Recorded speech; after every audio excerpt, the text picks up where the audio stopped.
Hey everyone, George here, the Disney Italiano, coming to you with another video. Today I thought I'd dive into my top 10 all-time favorite Disney rides across all the Disney theme parks. It's going to be a great time, but some of my choices may surprise you. You're just going to have to stick around and wait for the countdown coming up on Citrico Central.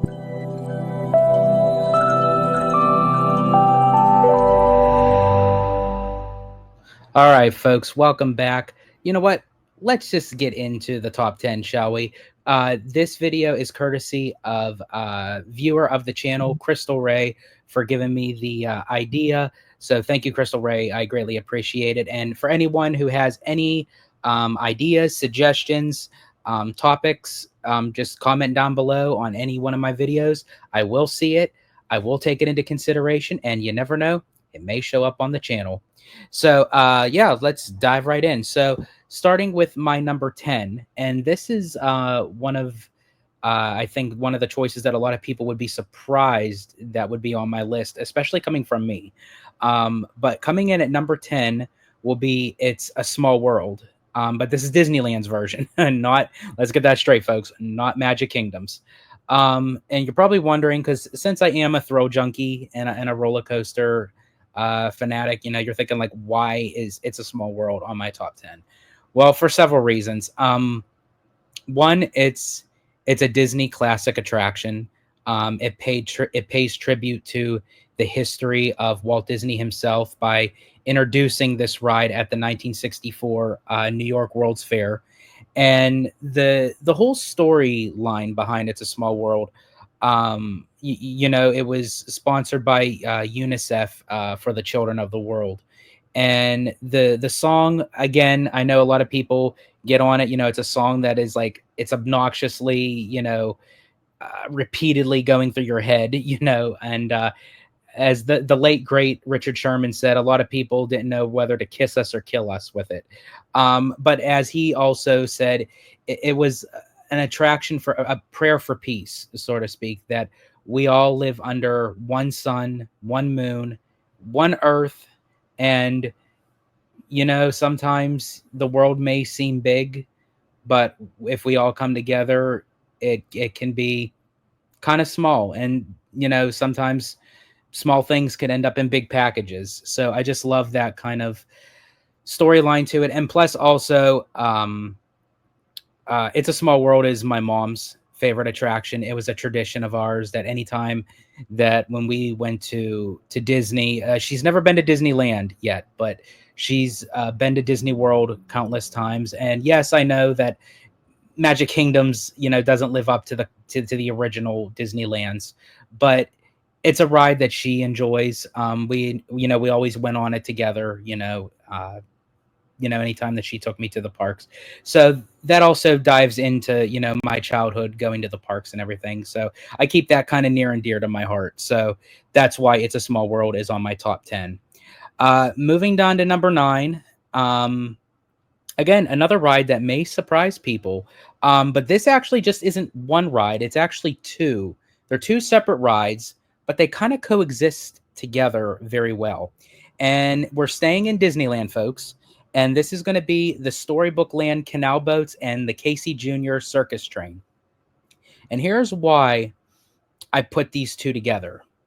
They are great attractions by themselves, but I'm a creative person. I'm a storytelling kind of person. So it is very unique to kind of see both of these attractions kind of interwoven with each other. They complement each other. So you can get a different perspective whether you're on the train or you're in the boat.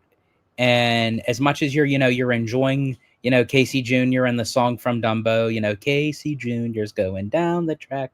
And then with the Storybook Land Canal Boats, it takes you through, the many different Disney fairy tale classics as you're being on a tour guide through a boat ride and everything. And as I said, they're both charming attractions, but they're very powerful when they're together. And because the layers of them, you can't really have one without the other, so to speak, because again, they both kind of coincide on this huge piece of land that's surrounded by a small body of water, so to speak. And I just love it. It's quintessential Disneyland because you don't see those attractions in any of the other parks. As far as like, I don't know about the international parks. Comment down below. I do know that there was one in Tokyo. I can't remember if it's called Sinbad, if it's still there, I believe. But in the format of what is at Disneyland, I don't think they've ever replicated the same thing before. So that's why my number 9 is the Storybook Land Canal Boats and Casey Jr. Circus Train. At number 8, again, folks, we're staying at Disneyland. I think half of my list is actually at Disneyland. Not just because, I'm a California resident now and I go to the parks fairly often, but I think it's just because, I don't know, just Disneyland, it has that charm to it. But any case, number 8 is the dark ride in Fantasyland of Alice in Wonderland. Now, there are many dark rides that are in Fantasyland. You have Peter Pan's Flight, you have Snow White, you have Pinocchio, but there's just something about Alice in Wonderland. I feel like that it's a more complex dark ride, and it's done in a way where it's just not a typical where you're sitting in a ride and it just takes you through the scenes of the movie. I don't know. You board a caterpillar, you start outside, and then you go, through. You follow Alice through the rabbit hole down into Wonderland. You go through the door, and then you see all the characters from the Tweedles to the White Rabbit himself, the Cheshire Cat, going through the Toji Wood and everything, and then you come to the Queen of Hearts and everything, and then it takes you back outside, but you're on the rooftop, and then it takes you down into the Mad Tea Party with the Mad Hatter and the March Hare. And again, it's just this charming dark ride that I feel like, again, you can't really find anywhere else but Disneyland. So that's why Alice in Wonderland is my number 8. Number 7, we're staying in California, but we're going over to Disney California Adventure. My number 7 is Radiator Springs Racers. Growing up, on the East Coast and traveling to Walt Disney World, I grew up with Test Track, which basically is the same kind of ride system. But Radiator Springs Racers just takes it to a whole new level, not even just with the storyline and the characters of going through the Cars franchise, but just the scope of the exterior and like the show building itself. It's like, it's exquisite to not just as a single attraction, but what Cars Land is as a whole, and it's like to go into the entrance way, going through San Francisco, where you go over the rock, the arch of the rock work, and then you go through that entranceway and you just see Radiator Springs Racers with Ornament Valley, and it's just it's just breathtaking. Honestly, it's like a perfect photo finish, and again, I love the ride. I love how it takes you through, the storyline. The audio animatronics for the Cars characters are, top notch. And then you get to do a race, for the finale of the ride. And it's just a fun ride, and everybody loves it. It's very popular. Coming in at number 6, we're going to stay at Disney California Adventure, and we're going to go over to Mission Breakout. Now, with this ride, a lot of people, there's some controversy to this ride because a lot of people thought with it replacing Tower of Terror, how can they do this with Marvel and with the Guardians of the Galaxy? But guess what? It works. This ride system works with the quirkiness and the comedic timing and the action-packed adventure of the Guardians of the Galaxy. And the ride system, I feel, is more intense, more updated.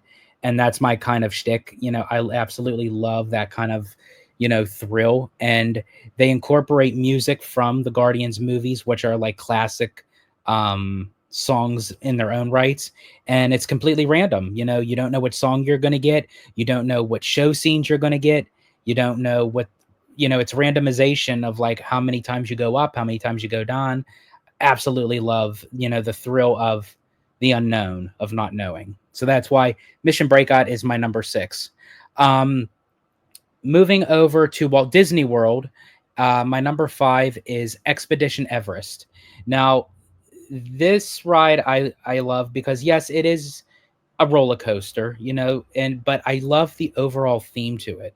If you go into the queue line, like just the amount of detail of of Asian culture and going to like the Himalayas and you know the this rich story of you know the locals, you know, believing in the Yeti, you know, guardian of the mountain and what have you. It really sets up the storyline and the anticipation, and then you go through, you know, the roller coaster train and everything in the mountain, backwards, forwards. You come across the Yeti, and then, and I get it, you know, the Yeti is no longer working at the moment. You know, Imagineer Joe Rohde promised us at the 2013 D23 Expo that he would promise to, you know, fix the Yeti. Unfortunately, that didn't happen, but um, you know, hopefully one day they'll be able to do something. I think honestly, once Animal Kingdom expands out and has more to do, Disney could then maybe close down Expedition Everest for that long refurb to try to, you know, get the Yeti up and running again, because the ride is much better with him working. I've been on it when he was in full function. But nonetheless, I still enjoy the ride. It's still very thrilling, still very exciting. I do. I really do enjoy the ride. Coming in at number 4, going back to Disneyland, is a classic. Going over to Tomorrowland, it's Disneyland's version of Space Mountain. And I say Disneyland Space Mountain because I do not like Magic Kingdom's Space Mountain. I don't like the ride vehicles. They're too low. The ride is just too rough, too bumpy, and it's just uncomfortable. Sometimes you can't even really enjoy the ride, to be honest with you. It kind of reminds me of the Matterhorn at Disneyland, but I can actually enjoy the Matterhorn better than Magic Kingdom Space Mountain. I don't know why, but I can. But Disneyland Space Mountain, much smoother. Love the ride vehicles. I love how you can sit two, you know, together in one vehicle instead of, you know, front to back. Um, you know, it's side by side. And yeah, it's just I love that how they can you know, they used to do like the Ghost Galaxy, and they still do the Hyperspace Mountain for Star Wars, and just the classic uh, Space Mountain. I just enjoy that ride much better. Um, okay, so we're coming down to my top 3. So number 3, going back over to Walt Disney World at Animal Kingdom again, is Flight of Passage. Now, with Flight of Passage, breathtaking visuals. Absolutely love the feeling of riding on a Banshee, following the Na'vi.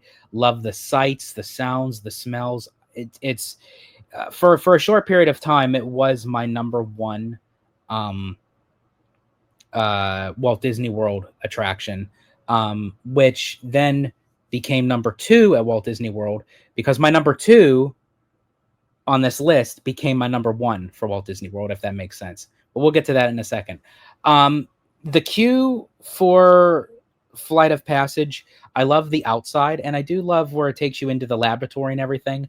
But then they kind of lose me, like where they kind of take you to this kind of like underground. It looks like an underground, like kind of dungeon type of thing, where it loads you into the like the chamber, and you're talking to this very plain, dry, you know, scientist that he's.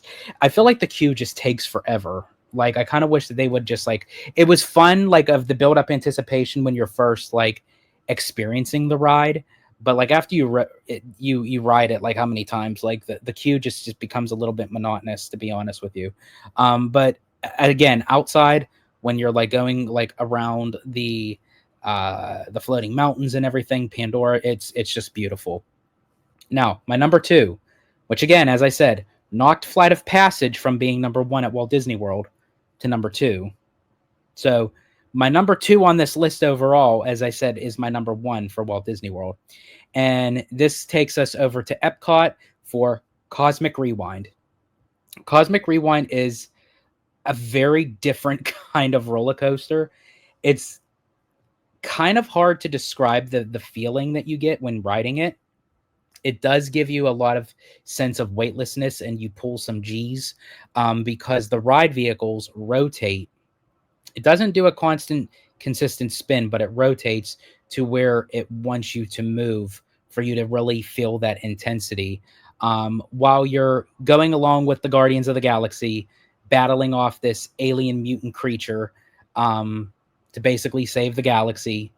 And again, you're doing it to randomize songs, and you don't know which song you're going to get, but a majority of them fit the ride.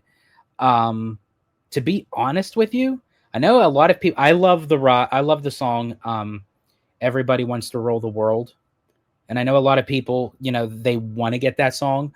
I've had that song, but for some reason, I think it's just because of the beat of the song. It doesn't really flow well with the movement of the ride. I don't know why.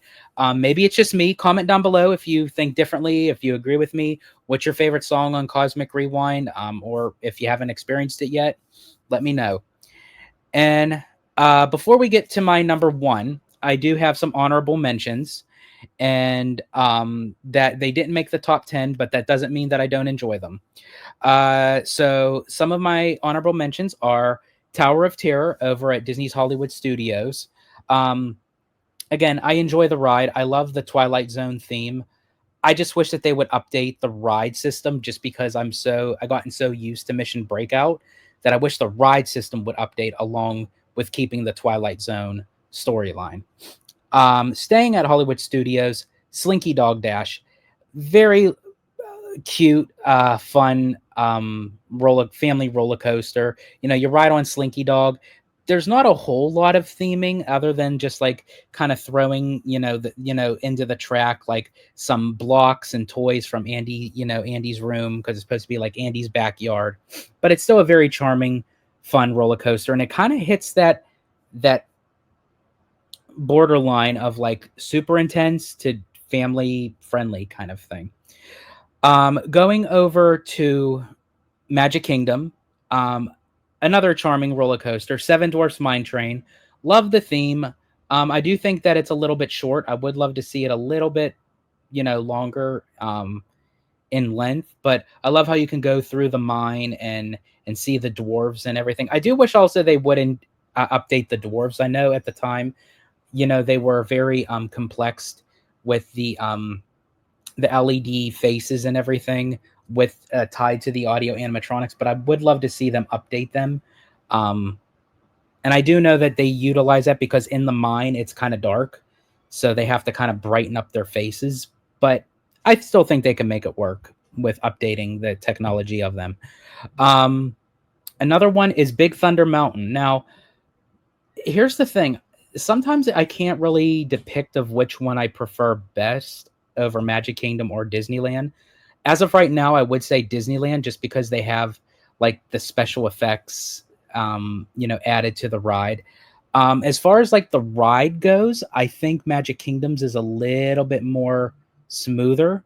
But also Magic Kingdom's Big Thunder is also getting a major refurbishment to maybe add in more visuals. So we'll have to wait and see which one ends up coming out on top. But nonetheless, Big Thunder Mountain as an honorable mention.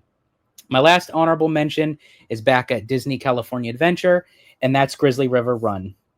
One of my favorite water rides that Disney has made. I know it's like a typical water rapids kind of ride, but it's just fun. It has 2 drops, on those hot, summer California days. It's worth riding. And I also love because you can end up riding with like a group of people and some people that you may not know, but you kind of develop a ride-on friendship, so to speak, and you just have fun. And I have to say, those rafts are a little bit of a tight squeeze. I wouldn't, no, sometimes I think that, a lot of times some women come off, they're pregnant. That's how tight it is. There's times where I come off, it's like, I feel like someone needs to buy me dinner. But it is a great family water ride. But those are my honorable mentions. So now coming in to number 1, my all-time favorite Disney attraction, again, takes us back to Disneyland, folks. But this time, it takes us over to Adventureland, and that is Indiana Jones. There's no ride like it, I think, that has ever topped it. The fact that this ride was made in 1995 and is still a top dog of popularity in the park, of ride system, vehicle setting, storyline, special effects, visual effects, animatronics, like everything, it just is wrapped into one. I feel like that was like lightning in a bottle. Um, it was lightning in a bottle for me. And so yeah, and I'm not just being biased because um my future father-in-law helped make the ride vehicles for my favorite ride. And no, I'm not talking about Winnie the Pooh, folks, which he did work on that, but no, it's Indiana Jones. Um so yeah, so just I absolutely love Indiana Jones. I can't wait to experience the one at Animal Kingdom. It's going to be, a new storyline, new effects, updated visuals. So I can't not wait for that. I know you're probably wondering, why I didn't, stick more to the route of classic Disney, like with Pirates of the Caribbean and the Haunted Mansion and everything, which, don't get me wrong, I absolutely love those rides. Um, but if like I had to just pick like my top 10, that would be more of my setting. So I guess you can say Pirates of the Caribbean and Haunted Mansion are also part of my honorable mentions because I do love them for what they are, and especially Disneyland's Pirates, because I mean Magic Kingdoms is a circumcision version of Pirates, and Haunted Mansion, I love how they dress it up for the holidays, for Haunted Holiday with the Nightmare Before Christmas and what have you. So again, Disneyland is just top dog when it comes to that stuff. But once again, I want to thank everyone for joining me today, and a big thank you to Crystal Ray for the idea that inspired this video. So again, anyone has any ideas, any suggestions, topics, whatever, throw them down in the comments, or any other video. I will check them out and highly recommend creating a video on it. And yeah, I want to thank everyone. Please like, subscribe, hit that notification bell, because I got new content on the horizon. I wouldn't want you guys to miss out on it. I want to thank you all, and I appreciate every single one of you. And as I always say in Disney Italiano fashion, stay safe, stay healthy, stay Disney. Italiano